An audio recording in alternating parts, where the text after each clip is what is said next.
Chères Douaisiennes, chers Douaisiens, bonjour.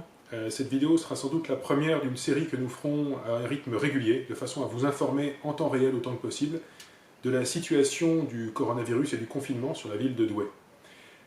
Nous sommes aujourd'hui, depuis hier, dans une situation de confinement total au niveau national.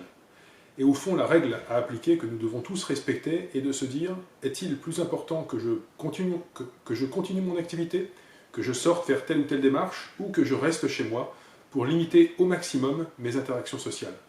Il en va au fond de notre santé à tous, et il est important de limiter justement le plus possible ces interactions sociales pour endiguer, empêcher la diffusion du virus au niveau national et protéger nos systèmes de santé qui, dans certaines régions, sont déjà proches de l'engorgement. La ville de Douai s'est organisée pour répondre à ces consignes du gouvernement. Aujourd'hui, la quasi-totalité des services ont réduit fortement leur activité et les accueils de la ville de Douai, pour l'essentiel, se limitent à 3 choses. Nous avons d'abord, pour continuer à vous informer, un accueil téléphonique sur le standard de la ville de Douai au 03 27 93 58 00. Vous pouvez également consulter le site internet de la ville qui est mis à jour quotidiennement en reprenant les informations nationales et toutes les informations locales qui peuvent vous intéresser. Une foire aux questions va également être mise en place dans les prochaines heures pour reprendre les principaux sujets d'interrogation des Douaisiennes et des Douaisiens. Vous pouvez enfin nous contacter par mail sur les adresses qui sont disponibles sur le site de la ville. 2 services uniquement continuent de vous recevoir exclusivement sur rendez-vous. Il s'agit du service de l'état civil, exclusivement pour enregistrer les naissances et les décès, et du pôle social du Centre communal d'action sociale, du CCAS, pour les personnes qui ont besoin de tickets de bons alimentaires. Nous avons également ouvert les écoles, les garderies et les accueils du mercredi uniquement pour les personnels soignants, que ce soit des soignants hospitaliers, soignants de ville, médecins, infirmiers, infirmières, pharmaciens, pharmaciennes. Ces personnes, normalement, sont identifiées et doivent se présenter avec un justificatif dans nos écoles et nos garderies.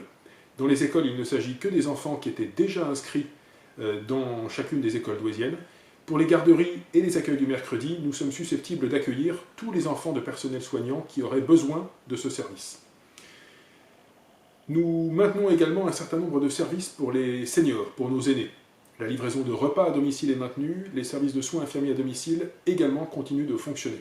Nous sommes en train de revoir l'organisation de la navette, vous en saurez plus dans les prochaines heures ou les prochains jours, dans la mesure où il est vraiment déconseillé aux personnes les plus âgées de sortir de chez elles. Donc nous réfléchissons aujourd'hui à mettre en place un système de livraison à domicile qui n'est pas aujourd'hui totalement organisé. Il reste quelques détails techniques à gérer. La police municipale continue de fonctionner et vous apercevrez les policiers municipaux dans les rues qui, en lien avec la police nationale, îlotent, surveillent l'espace public et font en sorte de faire respecter les obligations de fermeture d'une partie des commerces.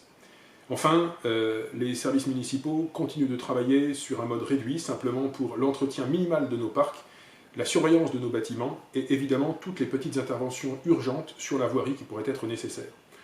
N'hésitez pas à diffuser les consignes que vous retrouverez sur le site de la ville, à faire passer ces messages-là et cela uniquement. Vous pouvez également, si vous avez connaissance de situations individuelles difficiles, problématiques, de personnes qui auraient des difficultés à se nourrir, à aller faire leurs courses, à aller à la pharmacie, à les remonter au CCAS par téléphone ou par mail. A bientôt sur une prochaine vidéo sur le site de la ville. Et encore une fois, prenez soin de vous et faites attention, nous devons tous limiter nos interactions sociales, il en va de notre responsabilité collective.